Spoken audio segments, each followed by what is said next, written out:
Do you want to see today's schedule directly on your lock screen? Your Samsung Galaxy S26 Ultra includes a lock screen style that can display today's calendar event without unlocking your phone.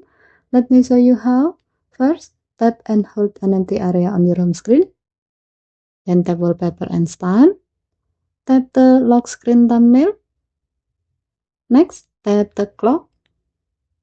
Tap the Style tab. Swipe through the available style and look for event. Then tap it. However, if you cannot find the event style, tap the font and color tab and switch to a different font because not all font styles support the event layout. Once selected, your lock screen will change and your phone will display today's calendar event in the clock area, while the date and time will be moved above the event information.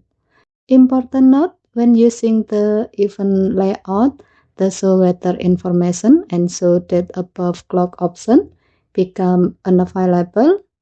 This is because that space is being used to display your event information instead. When you are done, tap Done to save the change. Now, lock your screen. As you can see, if you have event scheduled for today in Samsung Calendar, they will appear directly on the lock screen, making it easy to check your schedule at a glance. And that's how you show today's event on your lock screen on the Samsung Galaxy S26 Ultra. Okay, thank you for watching. Please help to like and subscribe. Have a nice day.